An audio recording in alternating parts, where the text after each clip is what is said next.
Hey guys, I'm the due on sale clause. Okay, no I'm not. This is freaking horrible. Let me change. This is horrible. All right guys, let's get serious because this topic is a very serious topic. We're gonna be talking about the due on sale clause today, and here's what we're gonna be going over. We're gonna be going over why are you so worried?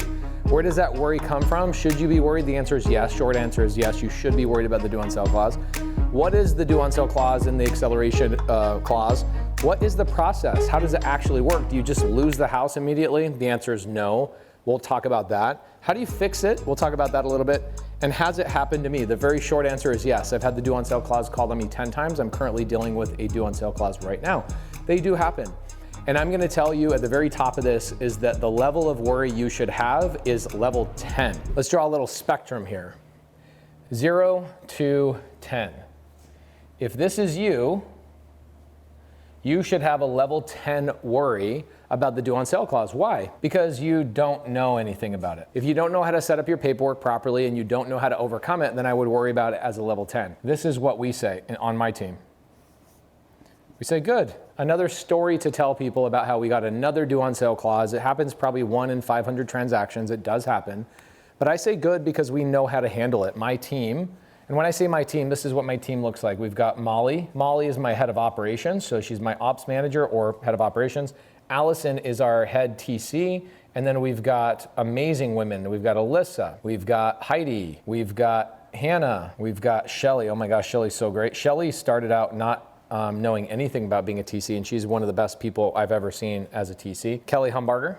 She's killing it, doing a great job. And we've got Jade. Jade Jarvis focuses primarily on the Gator strategy stuff, but look how many transaction coordinators I have. Hannah is also our notary. 1, 2, 3, 4, 5, 6, 7 full-time transaction coordinators. So that should tell you how many deals that we're doing. We do a lot of single-family transactions. Our collective portfolio has somewhere around 2,100 doors in it. That's a mix between single-family properties and multifamily properties. Anytime you're talking about the due on sale clause, you are talking about Subto.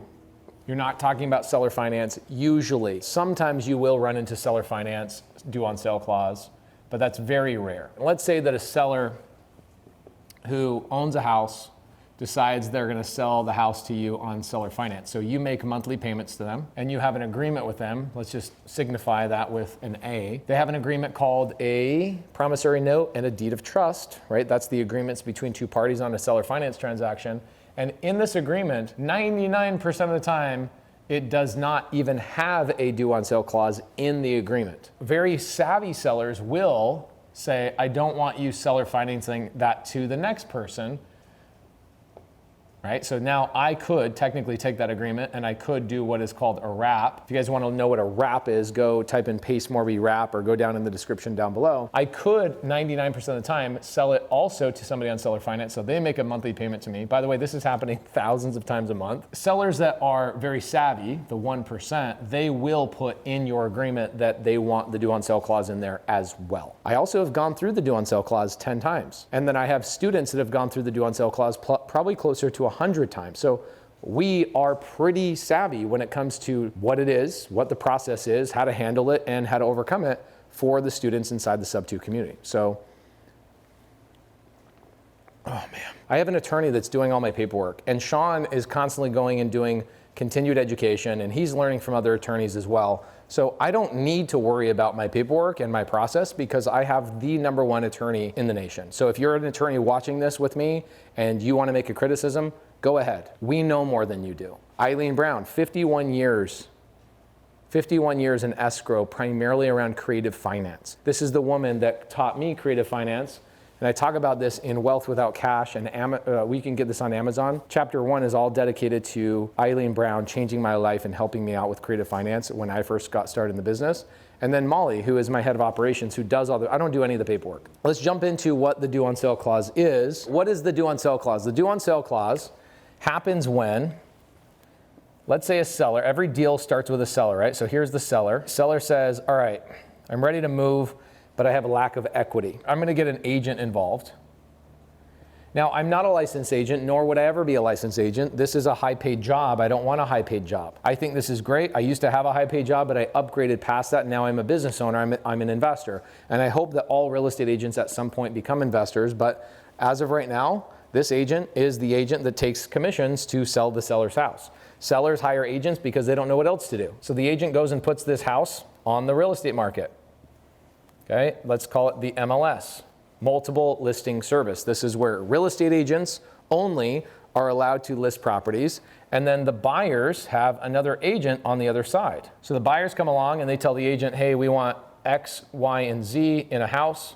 Please go find that for us. The agent goes on the MLS and they go through, and this is how business is done. Agents are looking for deals, agents are trying to sell deals, and hopefully there's a match there. So what ends up happening is this agent will have this house on the market for 100 days, maybe 120 days, maybe 130 days. By the way, guys, days on market are climbing. The market is soft right now. A real estate investor like me, let's say Pace comes along and calls that agent and says, hey agent, I see that the house has been on the market for 100, 120, 130 days. Would your seller be okay just letting me take over their payments via subject to, just buying the property subject to? So Pace calls the agent is puzzled. Agent says, I don't know what subject to is and how that could help my seller. Okay.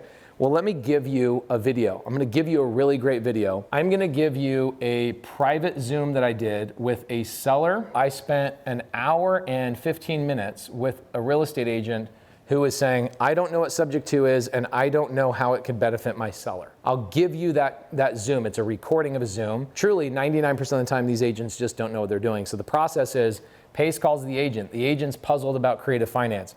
I then have to coach the agent, and the agent then goes back to the seller. They screw up the description, they screw up the thing. The seller probably says no a lot of times, not because I didn't do a good job, but because the agent's afraid of letting me talk to the seller direct. So the agent goes 140 days, 160 days, and then goes, oh my gosh, you know what we need to do is we need to go back to Pace Morby and we need to say, hey, is that sub-2 offer still on the table? Because I'm about to lose my listing. It's amazing what will happen when an agent is about to lose their listing and lose their commissions. Agent goes back to the seller. Then the seller says, well, why don't we just talk to Pace directly? And finally, we all get on this magical thing called Zoom where all three of us can communicate and I can talk to the seller directly. This is another really great one. I'm gonna give you a Zoom where one of my students brought me in to re-explain what subject to and all these legalities are to an agent and to the seller directly. That will be in the description below. I'm just gonna give you some of the greatest gifts of all time. This video is gonna be a really great gift to you. I'm telling you, it's worth this video by itself is worth $10,000, $20,000 just by itself. It's unbelievable. Agents don't know much about real estate. They know how to put a sign in the yard and collect offers and mitigate risk and stuff like that, but they don't know a lot about valuing properties and really providing solutions to sellers beyond just listing the house. So the seller finally says yes, okay? Yes, I'll let him take over my mortgage subject to. Okay, perfect. So what do? We enter into a purchase and sell agreement. By the way, yes, it is a sub-2 purchase agreement with sub-2 addendums, and there's about 19 disclosures that we put into this so the seller knows exactly what is happening. Meaning, one of those disclosures will say, you have a continued liability. There is a possibility that the due on sale clause does happen in this transaction. And furthermore, here's what we will do about it when it does happen. Let's plan for it to happen so we're not surprised by it happening. We then do what? Who do we go hire, Eric? How do I get the transaction done? Who do I go hire? Okay, I hire a TC, yep, but the TC was probably already involved since I got the agreement already signed. Who do I then hire? Escrow, there you go, love that, great answer. So the escrow company, right? Or the closing attorney. The seller, the agent, and Pace enter into this awesome agreement. We take that agreement, we send it to escrow. Now escrow is just a fancy word for the beginning and the end of a transaction. So when somebody says open escrow, that means start a transaction. Close escrow means close a transaction. So it's kind of like this person is the cashier at a grocery store, right? When you put your groceries on the conveyor belt and you start checking out, that's opening escrow. When you're down here punching in the thing and entering your credit card, getting your receipt, getting your groceries, that's closing escrow. That's what escrow is. You now know what escrow is. Congratulations.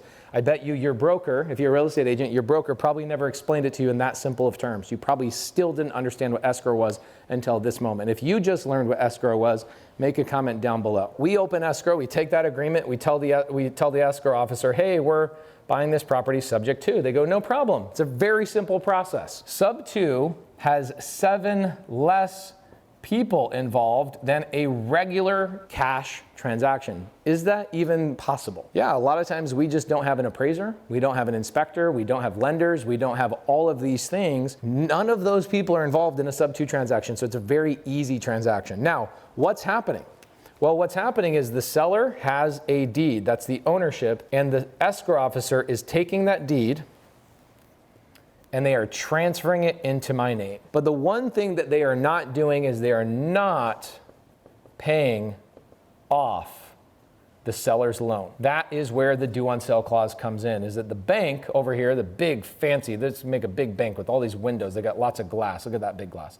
That also looks like a very evil monster. So here, these are windows, but I'm gonna make it look like a monster, okay? So this is the bank. The bank finds out, let's say 6 days, 6 months, 6 years later, the bank finds out that the seller transferred the deed through escrow to me, and I am now the owner. By the way, how do we know who the owner of real estate is? Is the person who controls the deed. The person who controls the deed is the owner. Deed is who owns the real estate, and title is how they own the real estate. So when somebody says, oh, I took title, it's not really how you should be saying it. You say, I took the deed, I have the ownership, I have the deed, I have the note is in my name, I am the deed holder, I am the owner of this property.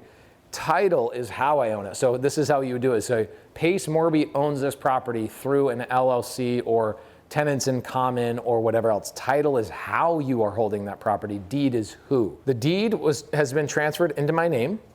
Pretty simple. It's a 1-page document. It takes $17, and the escrow officer does all of that. And then guess what we always get 100% of the time? We always get title insurance.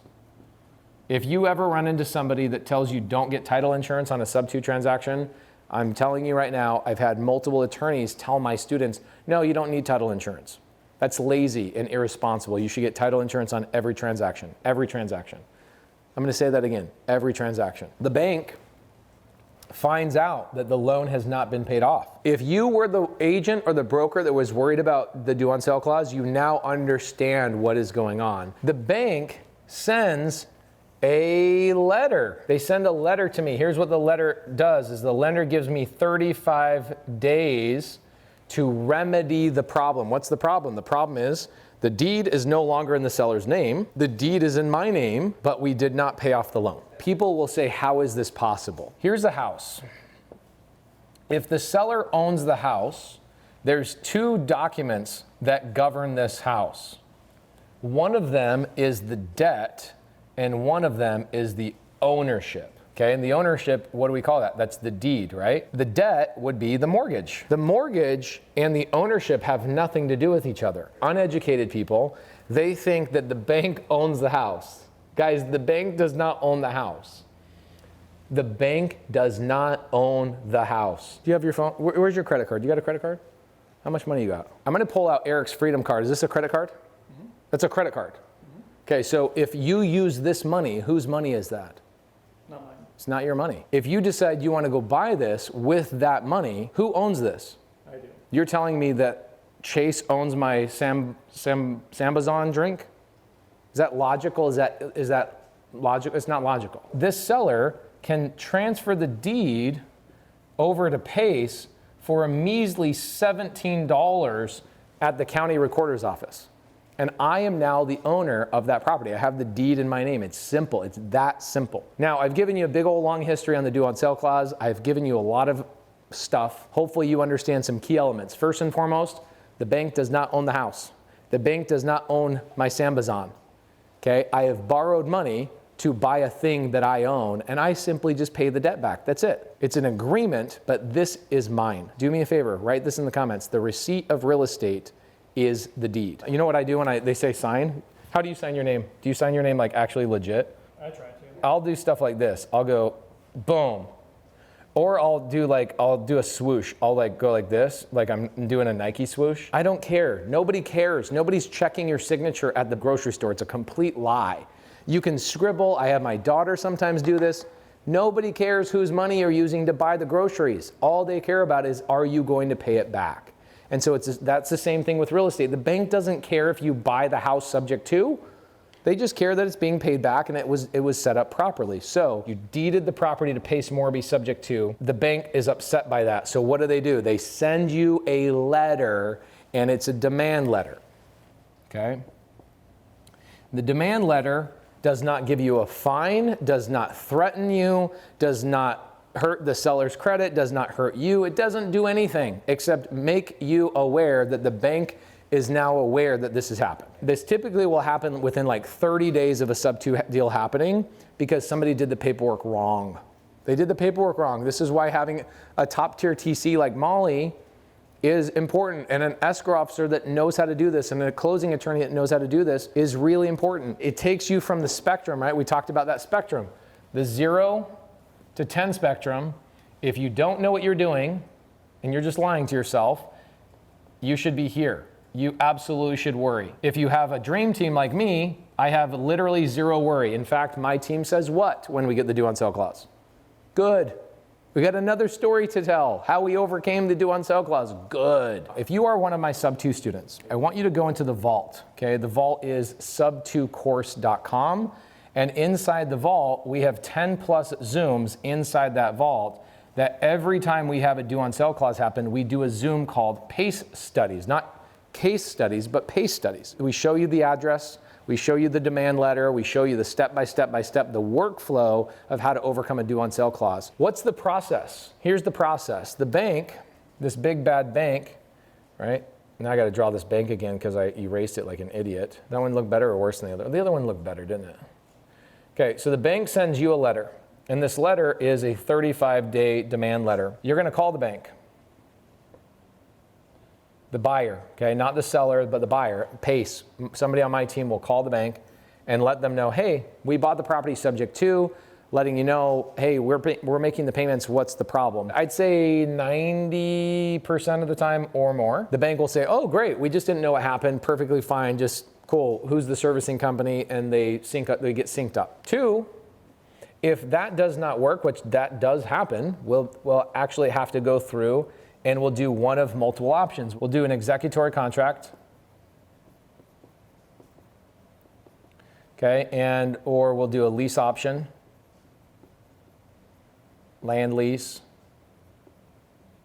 okay, something along those lines to unravel and redo the transaction in a different type of format. What about a land trust? We still have the risk of getting the due on sale clause called on us in a land trust. We've had a dozen students who have done land trusts in buying property subject to and still had the due on sale clause called. So I still run the risk of getting the due on sale clause called on me, but why? I have multiple videos on YouTube channel about what an executory contract is and multiple videos about the lease option.